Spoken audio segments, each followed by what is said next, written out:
noches, ¿cómo están? Bienvenidos a nuestro programa Respuestas a Preguntas que Incomodan. Siempre es una felicidad para nosotros estar aquí en este programa y poder responder a las preguntas que ustedes envían a nuestro correo de respuestas@semisud.edu.es.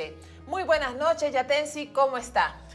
Contento y feliz. ¿Por qué? Vean la escenografía diferente. Sí, es Lo diseñó cierto. un experto. ¿Verdad? Sí, y es relajante Sí. ver el paisaje. Nos lo han criticado. Sí. Pero no vamos a decir Pero nosotros nombres. nos sentimos muy bien, No, y eso nos es lo sentimos importante, bien, Yatensi, ¿sí Y o no? también ustedes.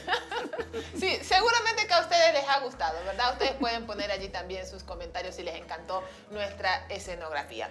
Bueno, hoy tenemos una pregunta bastante interesante, Yatensi, sobre disciplina o restauración. Esta pregunta la envía Samuel Rodríguez desde Venezuela. ¿Qué le parece la pregunta? Candente. Candente. Incómoda. Incómoda, pero oportuna. Necesaria. Pertinente. Sí, señor. ¿Quién es Muchísimas Samuel? gracias.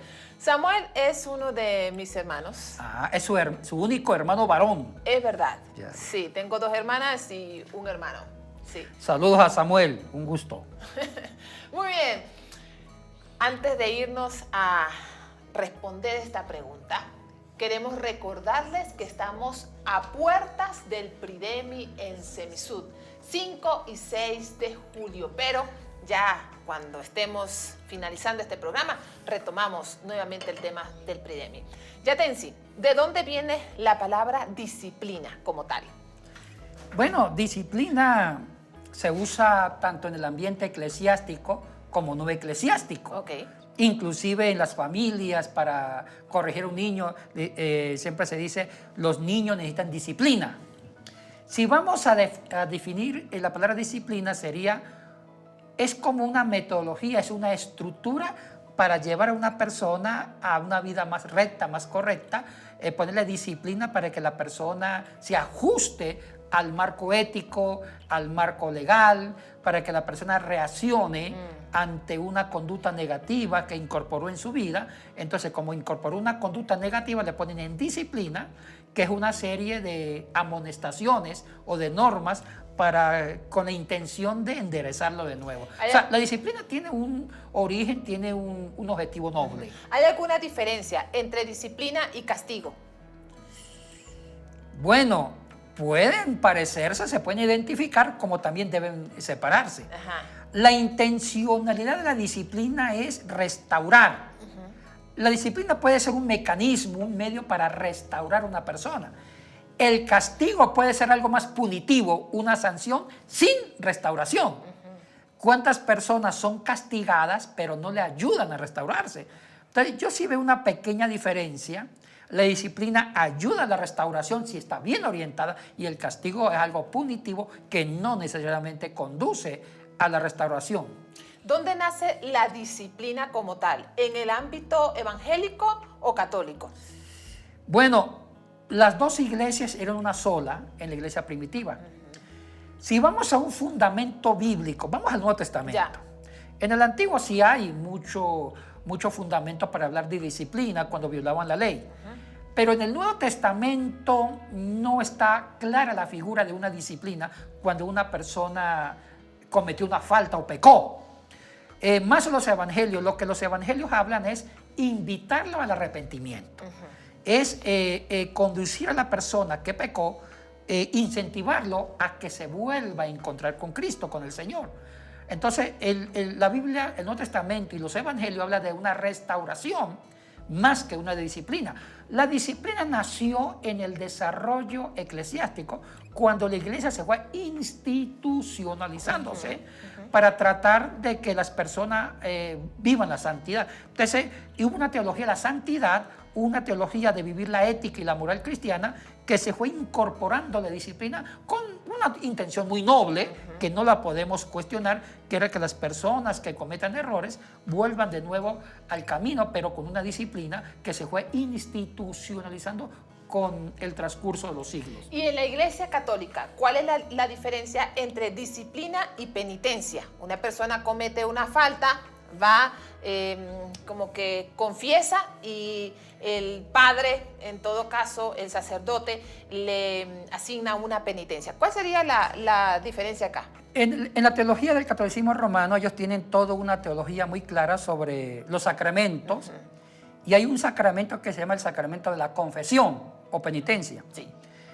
El sacramento de la confesión es extremadamente privado. O sea, es lo que se llama el secreto de confesión. Y muchos han leído la teología católica sobre ese sacramento. Cuando va una persona a confesar un pecado, un delito, el sacerdote es entrenado. Es entrenado a guardar el sigilo, a guardar el secreto de confesión. Y hay casos que un gobierno, la policía, sabe que un sacerdote guarda un secreto. Cuando un criminal confesó su pecado ante un sacerdote, lo obligan a que confiesen ante las autoridades qué fue lo que le dijo a este criminal. Y los sacerdotes prefieren morir, prefieren irse presos para no faltar al voto de la confidencialidad, del secreto de confesión. Ya. Porque un sacerdote es entrenado a dar la vida por un secreto. Oye, increíble esto. ¿Por qué? La intención de la teología católica es que la persona que cometió un delito, un pecado, reconozca su culpa ante Dios y reconozca que realmente cometió un pecado. Pero también la Iglesia Católica protege, oiga, la privacidad, también protege la miseria humana de una persona. O sea, una persona tiene derechos o tiene también el derecho de equivocarse, pero también tiene la obligación de no volverse a equivocar. Entonces, la Iglesia con el secreto de confesión le da la motivación que primero ante el sacerdote confiesa su pecado ante Dios a través de un instrumento humano que se llama sacerdote. ¿Por qué la Iglesia Católica incentiva que sea ante un sacerdote? Para que el que cometió el error sienta vergüenza. Entonces, al contar su pecado ante un humano, siente vergüenza, se siente evidenciado, se siente vulnerable, y sentirse avergonzado, sentirse desenmascarado, eso le ayuda, le motiva a que no lo vuelva a hacer y a corregir sus errores. Pero también la Iglesia Católica le garantiza la privacidad del error. Ya. Esta es la parte hermosa que me gusta. Ya. Tranquilo, así le dicen, tranquilo, usted cometió un error, lo confesó, sintió vergüenza ante el sacerdote, pero también te garantizamos que nadie se va a enterar de su miseria humana, porque aquí hay algo que la Iglesia Católica ha trabajado.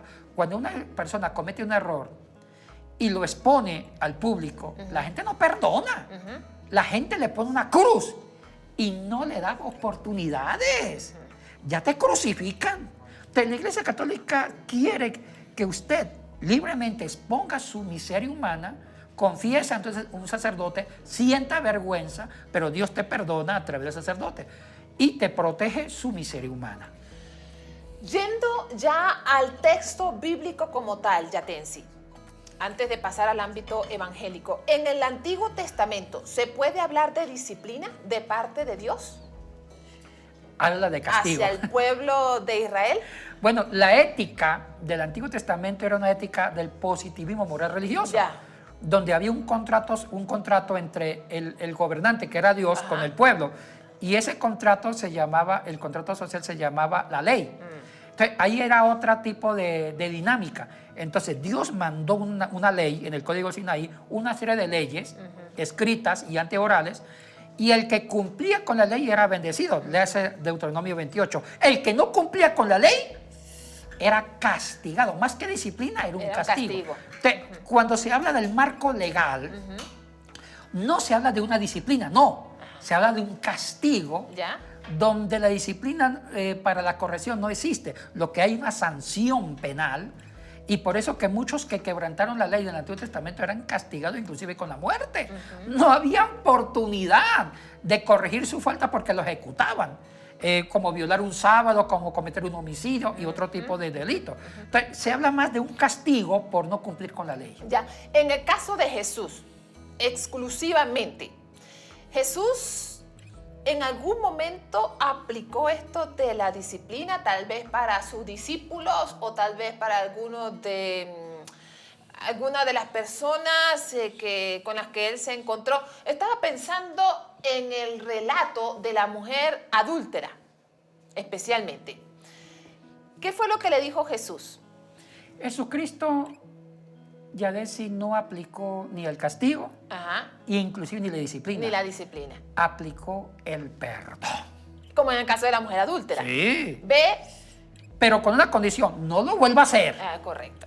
Ujú. Porque aplicar el perdón y no ayudarlo a que se restaure, sabiendo que va a pecar, eso ya es acahuetear. Cristo creyó en el perdón, porque Él vino para eso, a dar perdón. Entonces, el perdón es, yo te perdono a cambio de nada. Y ese es el contenido de lo que Pablo desarrolló en Corintios. O sea, ahí está el corazón de la salvación, ya decir, es, somos salvos por la infinita misericordia de Dios Correcto. en el amor de Jesucristo, a cambio de nada. O sea que la salvación es inmerecida, es un regalo inmerecido porque el ser humano sigue fallando. Entonces, la salvación es el regalo más grande que nosotros no entendemos la magnitud hacia el que comete error. Y el hecho de que Cristo se encarnó es para hacer activo ese regalo. Entonces, Cristo muere en su ley.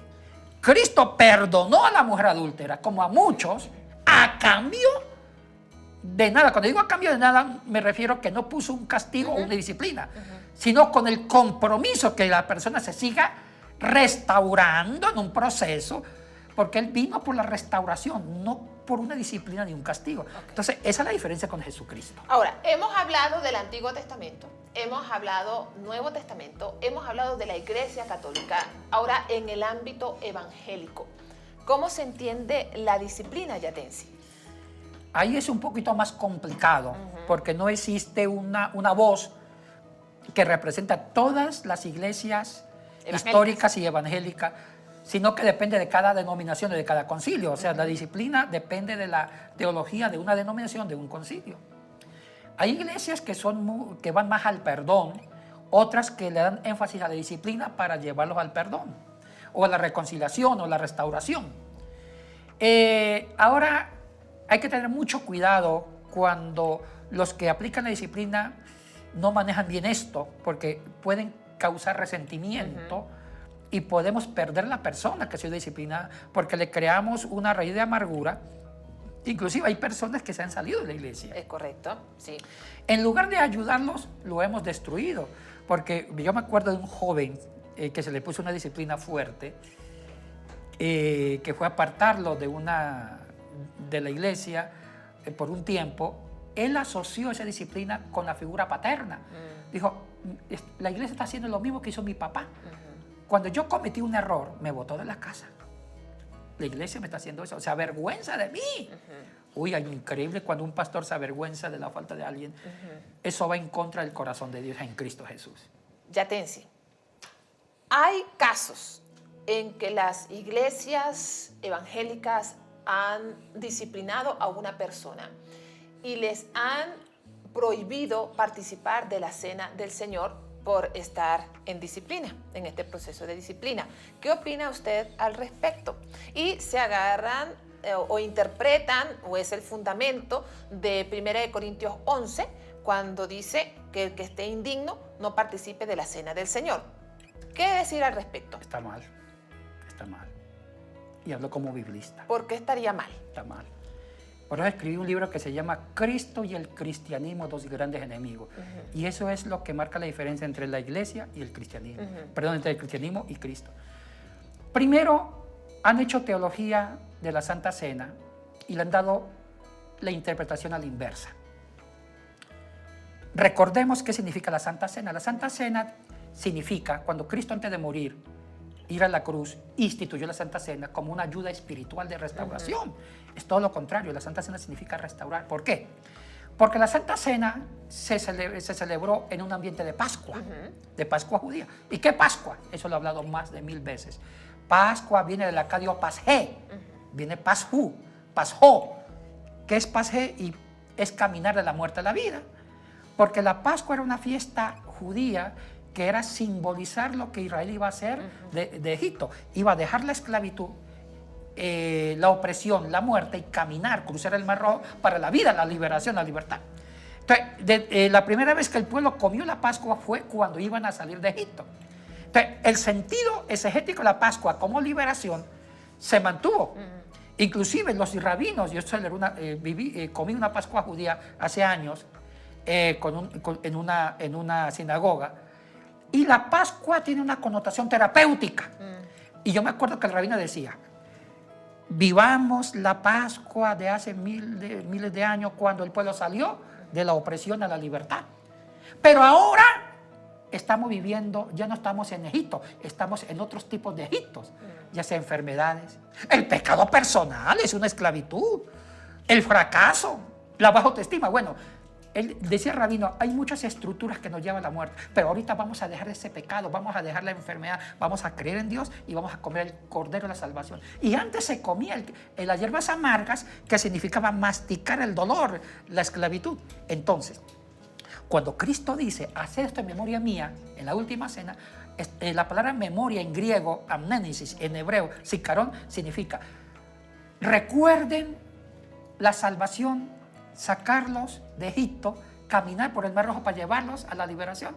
Ahora ustedes mismos con esta comida van a vivir un proceso de caminata, van a dejar el pecado, van a dejar la miseria para empezar a incentivar la esperanza para ser libre.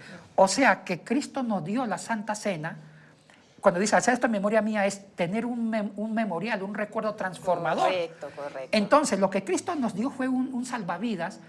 Conociendo la miseria humana, por favor, recuerden que antes de morir yo le di este alimento espiritual, porque Cristo después de unas horas va a vivir la Pascua. Cristo comió la Pascua en la cruz, muriendo en la cruz para llevarnos de la miseria del pecado a la vida. Entonces, ahí viene el problema, que nosotros como cristianismo no estamos usando la Santa Cena para invitar a la gente a la restauración, sino efecto contrario, y todo por un versículo bíblico que usted preguntó en 1 Corintios 11, que Pablo no quiso decir eso. Cuando vayamos al contexto de Corinto, ¿por qué Pablo dijo eso? El que come indignamente la Santa Cena, Pablo no se estaba refiriendo a los pecadores, se estaba refiriendo a la asesión de personas, a la división que había en Corinto. Le cuento el contexto, que es importante. Ricos y pobres. Sí, resulta que en Corinto esta iglesia dio problemas a Pablo. Habían dos iglesias en una. Estaban los ricos cristianos que se emborrachaban con vino griego y grandes comelonas y se reunían en los triclinios donde estaban los ricos, y los pobres cristianos en el patio de la casa comiendo cebolla frita. Eso es histórico. Entonces, cuando Pablo ve que comen la Santa Cena y se burlan de los pobres, no están usando la Santa Cena para crear unidad, sino para fomentar la borrachera. Discriminar también. Y también para discriminar. Entonces, en ese contexto, por Dios, Pablo dice, y comen indignamente la Santa Cena. En ningún momento Pablo se está refiriendo a los pecadores que necesitan de la cena para salir de la muerte a la vida. Y yo tengo un testimonio que lo conté. Mi primera experiencia pastoral fue muy fuerte. Ya. Yo estaba dando la Santa Cena, Yadesi. Yo pastoreé una iglesia de clase baja, pero baja.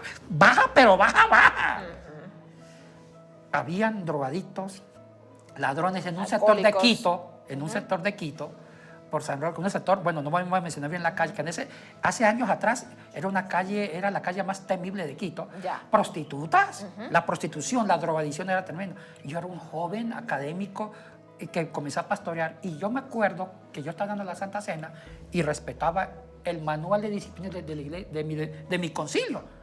Cuando veo que viene una prostituta, la jefa de la prostituta del sector, a tomar Santa Cena. Yo la veo en la fila y yo sí pensé, a ella no le voy a dar, porque no es santa, no es una mujer bautizada. Y yo pensé, cuando se acerque, yo le voy a hacer una pregunta para descalificarla. Yo le voy a preguntar, señorita, ¿usted sabe qué es lo que me está pidiendo? Seguro ya decir que ella me va a decir que no. Cuando me diga que no, digo, primero acepta a Cristo, arrepiéntese, haga el curso para bautizarse y esté en santidad, y ahí toma la Santa Cena. Yo pensaba hacer esa pregunta para que me contestara así. Sí. Viene ella, y yo digo, señorita, a tomar la Santa Cena, ¿usted sabe qué es lo que usted me está pidiendo? ¿Sabe qué me dijo? Pastor, no sé lo que usted me va a dar, pero una cosa sí sé, que lo que usted me va a dar va a cambiar mi vida. ¡Ay!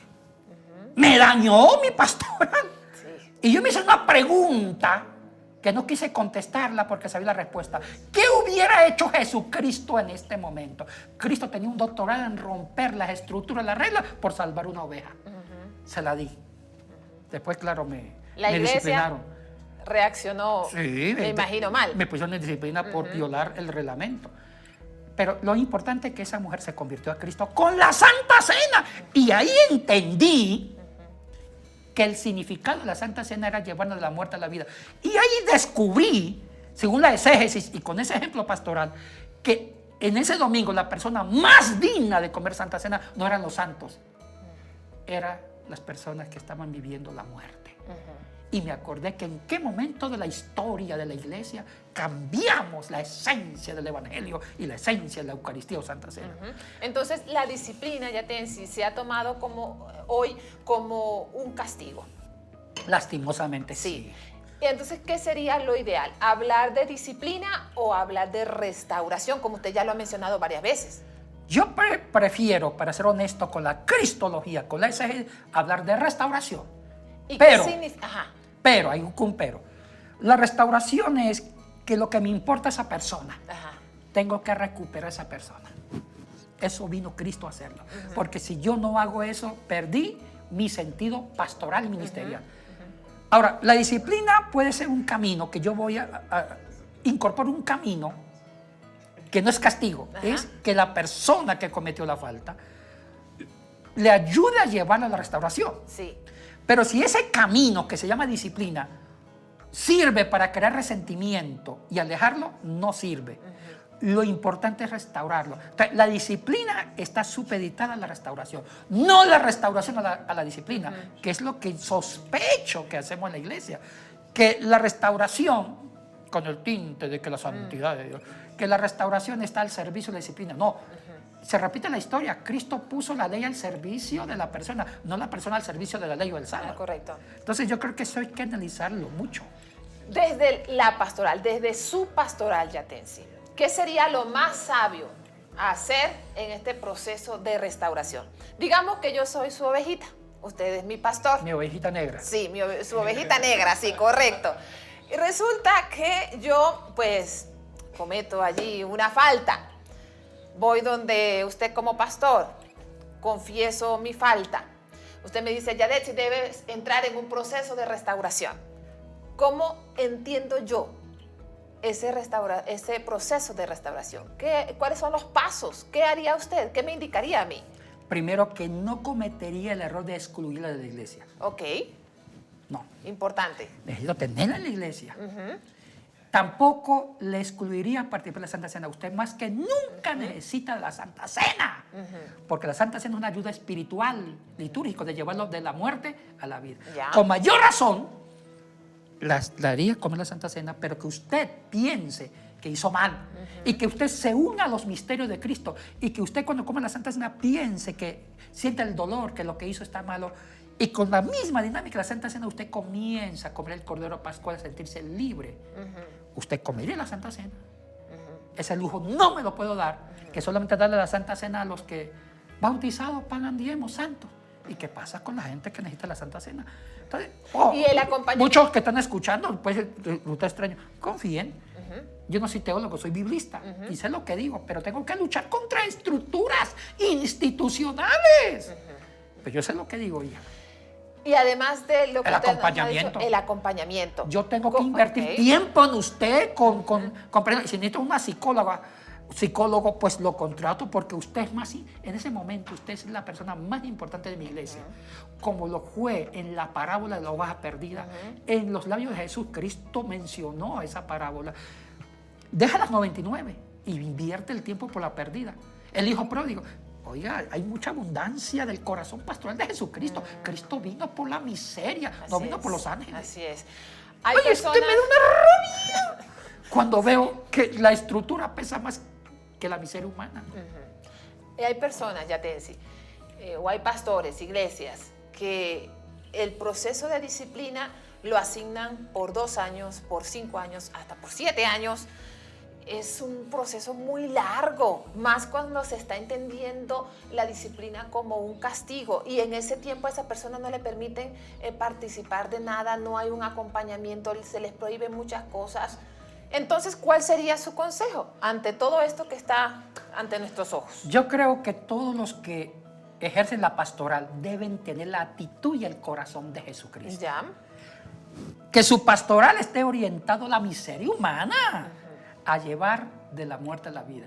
Y que tengan un corazón de Cristo en la pastoral y que no se avergüencen de la prostituta, del ladrón, del cobrador de impuestos, como lo hizo Cristo. Cristo no se avergonzó de la miseria humana, Él vino por ello, sino que los dignifique. Oiga, si Cristo dignificó, no se avergonzó del pecador, ¿nosotros de qué nos creemos? Correcto. Yo creo, Yadesi, que la iglesia necesita una reestructuración en la teología de la pastoral. Yo siento que estamos perdidos, hija. Y no me refiero a una iglesia en especial, porque hay teologías que se volvieron doctrina. Eso que no le den la Santa Cena a los que tengan cuidado es cuando más necesitan. Ahora, Yadesi, una cosa importante. Yo no estoy diciendo que salgan a las plazas a dar Santa Cena a todo mundo. ¡No! No, pero cuando hay esas emergencias como me pasó a mí, yo tengo que usar la Santa Cena como un mecanismo litúrgico de restauración. Y no me vengan con cuentos que no coman la Santa Cena en forma indigna porque conozco el contexto de Corinto. Yo sé por qué Pablo dijo eso. Entonces yo creo que hemos sacado texto fuera de contexto para grandes pretextos teológicos. Correcto. Que entonces yo creo que hay que revisar mucho la pastoral. Y una cosa, tener sensibilidad y humanidad. Sobre todo humanidad, sí señor. Muy bien, amigos y amigas, este tema realmente sí nos incomoda y muchísimo. Es un tema muy actual, muy pertinente y pues atendamos entonces a ese ejemplo, a ese accionar de Jesús. Queremos terminar este tiempo recordándoles nuestro Pridemi en Semisud, la vida cristiana desde las ciencias bíblicas. Hay varios expositores y de renombre como Justo González, Yatensi Bonilla, Abiu Fonseca, Santa González, Esther da Rocha, y esta actividad va a ser desde el 5 y Yadesi Rodríguez, Sequera. 5 y 6 de julio, desde las 9 de la mañana hasta las 4 de la tarde en el campus de Semisud. Pero si usted no puede venir de manera presencial aquí a Semisud, a Quito, Ecuador, usted puede entonces participar de manera online. Por favor, escriba a estos correos, a la información que está allí en pantalla, semisud.org. Qué placer haber estado con ustedes en este programa y bueno, no sé si usted quiere dar algunas palabras finales, Yatensi Bonilla, antes de cerrar el programa. Muy contento con la escenografía. Bueno, chicos, vengan al Pridemi. Sí, correcto. El Pridemi va a estar fabuloso, Yadesi. Así es, un buen tiempo. Mire, justo este tema que tocamos hoy va a estar relacionado con el Pridemi. La vida cristiana, como la restauración, no desde la teología, no me interesa la teología, desde el corazón de las escrituras. Oiga, vengan, porque va a ser diferente. Vamos a discrepar con la teología institucional. Vamos al corazón de las escrituras. Muy bien, con esta invitación entonces nos despedimos. Que Dios les bendiga y nos vemos el próximo martes. ¡Shalom!